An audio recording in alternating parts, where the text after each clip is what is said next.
ইন্ডিয়াতে আমরা সেই এক্সাম্পলটা দেখেছি, যেটা ব্যাংক কোম্পানি অ্যাক্ট 2013-এ ওদের সেকশন 447 এবং 448-এ ওরা যেটা অ্যারেঞ্জমেন্ট করেছিল যে এই কে উইলফুল ডিফল্টার হবে, এইটা ওদের একটা কমিটি, ওই নিজস্ব ব্যাংকে একটা কমিটি হবে এবং কমিটির মাধ্যমে একটা প্রক্রিয়া করে দেওয়া আছে। কিন্তু সেখানে যেটা করেছে ওরা পানিশমেন্টের অ্যারেঞ্জমেন্টটা করে দিয়েছিল একেবারে 6 মান্থ থেকে একেবারে 10 ইয়ার্স পর্যন্ত। কিন্তু আমাদের এখানে যেটা করেছে, যেটা ফারুক ভাই বলছিল যে এই যে প্রসেসটা কিভাবে আইডেন্টিফাই করবেন সেই জায়গাটা কিন্তু উজ্জ্বল রেখেছে, যে কারা বাংলাদেশ এই যে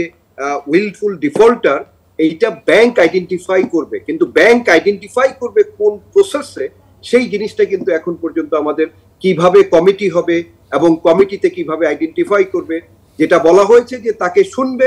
শোনার পরে সে আবার সময় পাবে বাংলাদেশ ব্যাংকে আপিল করার, বাংলাদেশ ব্যাংক আবার যদি আপিল রিজেক্ট করে তাকে 60 ডেজের একটা সময় দেওয়া হবে, এরপরে তার এগেইনস্টে ক্রিমিনাল মামলা করা হবে। এখন যখন ক্রিমিনাল মামলার কথা আসবে, আপনি ক্রিমিনাল মামলা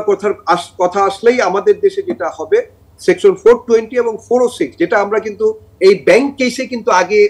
করতাম, সেটা কিন্তু আমলে নিত না, কিন্তু এটা যে করতাম না তা না, কিন্তু এটা আগে করতাম। কিন্তু এটার সাথে যেটা আমার কাছে এখন মনে হয় নতুন করে অ্যাড হবে, সেটা হলো দুদকের দুর্নীতি দমন কমিশন আইন 2004 দুদক ইন করার একটা অপরচুনিটি আসবে, যেটা ওদের সেকশন 20-তে যে ইনভেস্টিগেশন করার, এবং সাথে সাথে মানি লন্ডারিং অ্যাক্ট 2012 এখানে একটা ইন করার সুযোগ পাবে। বাট কথা হচ্ছে ডিসাইড কে করছে যে উনি উইলফুল ডিফল্টার। এখন আপনি যদি নিজে ব্যাংকের আপনি নিজে ডিসাইড করেন যে কে উইলফুল ডিফল্টার আর কে উইলফুল ডিফল্টার না, এবং আপনার এই লোনগুলি দেওয়ার পিছনে সমস্ত কিছু আপনারই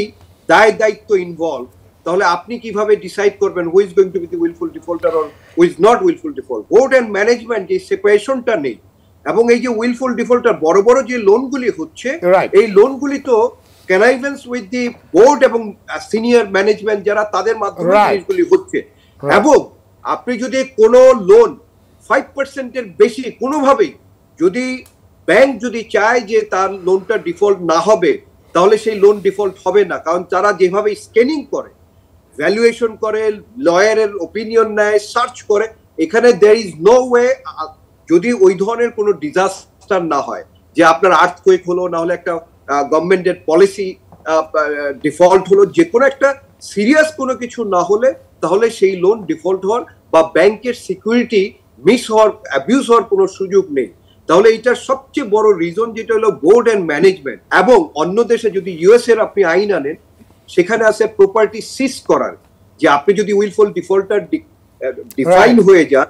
তাহলে আপনার প্রপার্টি সিজ করবে। যেমন সিঙ্গাপুরে আছে 7 ইয়ার্স এর মতো ইমপ্রিজনমেন্ট। তাহলে অন্যান্য যে দেশে, মালয়েশিয়া বা আদার যে দেশে আছে, সেখানে কিন্তু আপনাকে কোনো ওয়ে আউট নেই বের হয়ে যাওয়ার।